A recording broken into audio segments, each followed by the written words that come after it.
Bueno, una semana de que se conmemore el 11 de septiembre, vuelve a la memoria sin duda lo ocurrido ese día, pero también los 17 años de dictadura militar y concretamente el tema de las violaciones a los derechos humanos. Hombre clave dentro de la Iglesia Católica en la defensa precisamente de los derechos humanos es el sacerdote jesuita, el padre José Aldunate, quien nos acompaña hoy en el estudio de CNN Chile para conversar al respecto. Padre, ¿cómo está? Muy buenas noches. Buenas noches. Sacerdote, cuando se recuerdan los 40 años del golpe, ¿qué es lo primero que se le viene a la mente? ¿Cuál es su primer recuerdo sobre lo ocurrido en 1973? Recuerdo mucho el momento en que recibí la noticia. Yo estaba en Concepción, estaba en una situación particular, porque poco antes había tomado una opción muy importante en mi vida, de hacerme cura obrero. Así que estaba incorporado al mundo obrero. Y el primer día que salí a trabajar en una empresa constructora en Concepción fue el 10 de septiembre del 73, es decir, el día anterior al golpe.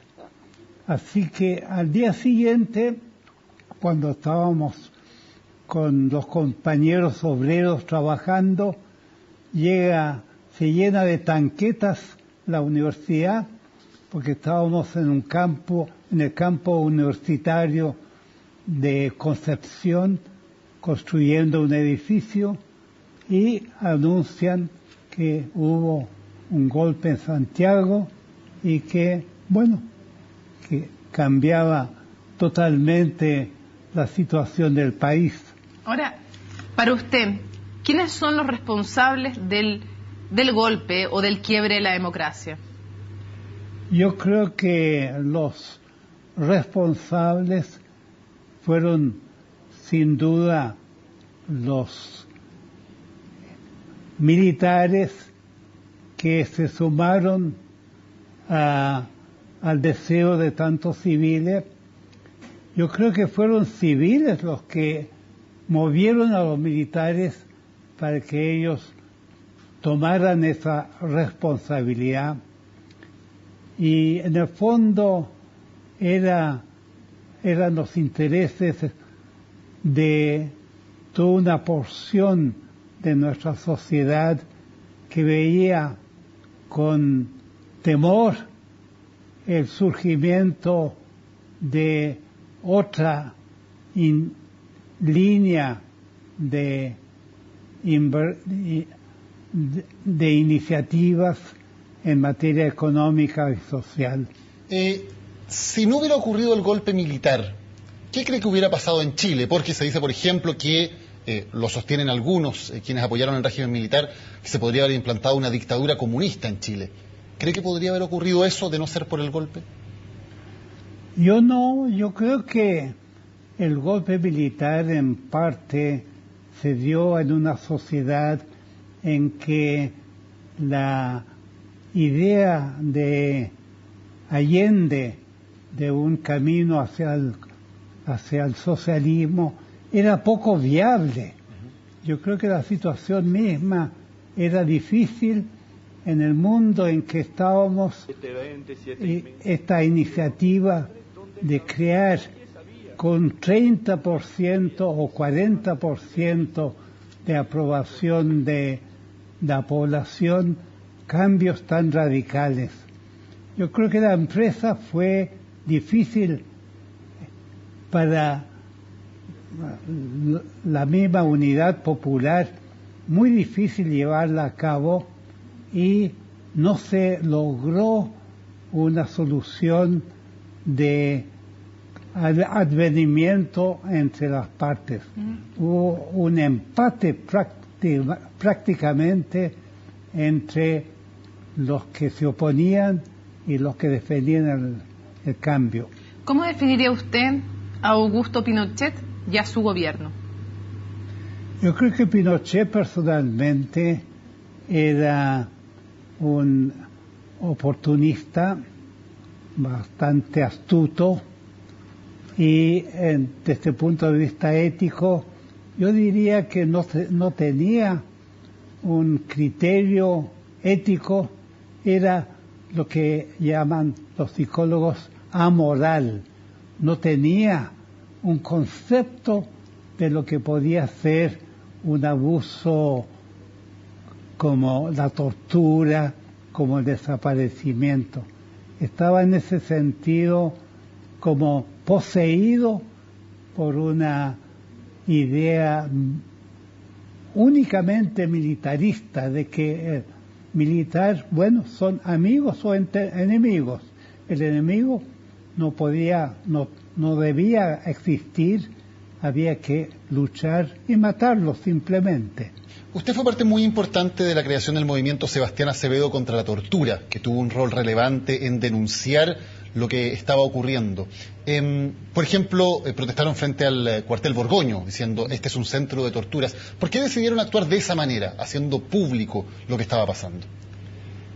Nosotros éramos partidarios de que debíamos reaccionar, pero que debía ser tomando un camino no violento. Estábamos como poseídos por la idea de Mahatma Gandhi de la acción eficaz, eso sí, acción eficaz, hay que insistir mucho en eso, no violento, que era a la larga más eficaz que no la violencia. Y eso lo aplicábamos no solamente al tema de la tortura, sino que al logro de una democracia. Ahora, hubo, como dijo el presidente Sebastián Piñera en una entrevista a La Tercera el fin de semana, ¿cree usted que hubo cómplices silenciosos de la dictadura? Sin duda, no solamente cómplices, sino autores, ¿no? Bueno, además de los autores, son cómplices de los medios inhumanos que usaron los que en general, yo diría, acallaron o colaboraron eficazmente en la tortura. Yo diría que todo el cuerpo militar, en cierta manera, se hizo cómplice de lo que hacían, tal vez no todos, algunos, pero que con su silencio y su colaboración se hicieron cómplices. Sobre todo, dos cosas yo encuentro que fueron tan tremendos y característicos: la tortura y el desaparecimiento. Hoy se habla mucho del perdón, de si algunas personas deben o no pedir perdón. Desde su perspectiva, con su experiencia, pero también como sacerdote católico, ¿se le puede pedir a alguien que esa persona pida perdón? ¿De dónde surge el perdón? Yo creo que el perdón surge naturalmente de una comprensión de lo que es la humanidad, la debilidad humana, el apoyar en cierta manera una rehabilitación, en la esperanza de que un hombre, por más perverso que sea, es capaz de rehabilitarse. Yo creo que esto es una experiencia que muchos sienten en contacto con gente que ha caído en la cárcel, que a pesar de todo no se puede desesperar de la rehabilitación de un reo. Y entonces no se trata simplemente de que no se castigue, sino que el castigo sea medicinal, que sea una manera de que él mismo se arrepienta, se vuelva a ser lo que debería ser un ser humano.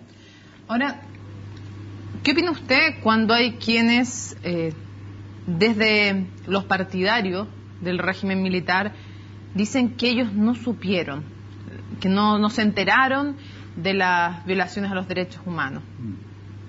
Yo creo que hay que ser bastante escéptico respecto a esa afirmación, porque puede ser que no hayan sabido explícitamente, pero en realidad, perteneciendo a un cuerpo militar comprometido, podían realmente sospechar fuertemente de que las acciones a las cuales se entregaba ese cuerpo eran también parte de uno mismo. Pero los civiles, me refiero yo, políticos que hoy en día hemos escuchado que señalan que ellos no sabían que estaban violando los derechos humanos o que no quisieron ver. Sí, más bien esto segundo, yo creo que el no saber muchas veces es no querer saber. Yo creo que un civil que esté al tanto del acontecer, si no es un campesino perdido por allá, yo creo que tiene que sospechar, y si sospecha, tiene que averiguar también. Usted hablaba del camino no violento, del ejemplo de Gandhi para combatir las violaciones a los derechos humanos en Chile, que es el que usted siguió. Otros siguieron un camino distinto, por ejemplo el Frente Patriótico Manuel Rodríguez, que siguió un camino violento para enfrentarse al régimen militar. Desde un punto de vista ético, ¿había justificación ética para seguir un camino violento, incluida la muerte de personas, para combatir a la dictadura? Nosotros en el Sebastián Acevedo no éramos pacifistas en el sentido de condenar toda violencia. Era lícito pensar que tal vez una violencia fue necesaria, y nosotros no estábamos contra la violencia, sino contra la participación en el Sebastián Acevedo de métodos violentos. Le pedíamos a la gente que si pensaban que debían usar violencia, lo podían hacer en otra parte, pero con nosotros no. Dentro del movimiento debíamos probar el camino pacífico. Pero usted considera, por lo tanto, desde un punto de vista, insisto, ético, moral, que, por ejemplo, el atentado contra el general Pinochet, donde fueron asesinados 5 escoltas, o otros casos en que fueron muertos carabineros, ¿son hechos justificables desde el punto de vista moral? Yo creo que pueden ser justificables, pero no eran atinadas. Yo digo, si hubiera muerto Pinochet en ese atentado, hubiera quedado como un gran héroe. En cambio, nuestro camino, que era el camino de la no violencia, fue mucho más eficaz para dejarlo a él descalificado como torturador, como ladrón incluso. Mucho más eficaz fue nuestro camino para lo que queríamos nosotros. Ahora, siguiendo con la línea ética del planteamiento que le estamos haciendo, ¿cuándo se justifica la lucha armada? ¿En qué tipo de régimen, contra qué tipo de violencia se justifica éticamente actuar con violencia? ¿Es justificable en alguna circunstancia la lucha armada? Yo creo que es justificable. Hay momentos en que, frente a hechos tan terribles como la práctica sistemática de la tortura, del desaparecer, etcétera, impedir eso con una medida de violencia puede ser justificable. Pero en el caso de Chile, yo siempre pensé que todo camino violento no era atinado, no tendría en último término un éxito. ¿Hoy en Chile se violan de alguna manera los derechos humanos? Yo creo que no, porque hay abusos de carabineros, pero esos son distintos. Los hechos humanos se trata de una acción que parte de la autoridad y es violenta. Actualmente yo diría que la autoridad en principio y en la práctica no es violenta. Puede haber violencias, pero no parten de arriba. Ahora, respecto del sistema económico, usted fue cura obrero, sigue teniendo espíritu de cura obrero, en una línea que tomaron varios, no solo durante la dictadura. Y uno se pregunta, cuando usted ligaba y estudió eso el tema, ligar la moral y la economía, y lo criticó fuertemente el sistema en esa época. ¿El sistema de hoy día es un sistema moral, éticamente hablando, en lo económico? Yo creo que no es moral, porque es una economía basada en el egoísmo, en la búsqueda del provecho personal. Se cree que si cada uno busca su provecho personal, una armonía misteriosa hace que se beneficia el conjunto. Y esos principios no tienen asidero y de hecho la realidad los ha contradecido. El sistema actual es egoísta, busca el provecho individual y es en daño del bien común. Pensando a futuro, en los próximos 40 años, ¿cómo se logra que Chile sea efectivamente un país reconciliado, que logre cerrar las heridas? ¿Cuál es la fórmula? Yo creo que yo tengo esperanza en este mundo que se está globalizando. Para mí, en último término, vamos a desembocar todos en un sistema socialista. Vamos a tener que buscar el bien común, porque el bien común es condición de que la humanidad pueda subsistir. Yo creo que en último término vamos a tener que ser razonables y ponernos de acuerdo y buscar entonces el bien común, o sea, un mundo habitable. Eso so pena de hacer un suicidio colectivo. Sacerdote José Aldunate, le agradecemos mucho a este sacerdote jesuita que nos haya acompañado en CNN Chile con su testimonio. Gracias. Gracias por la invitación. Me siento muy honrado por esta oportunidad. Gracias, muy buenas noches. Vamos a hacer una pausa, ya volvemos con más aquí en Resumen Ejecutivo de CNN Chile.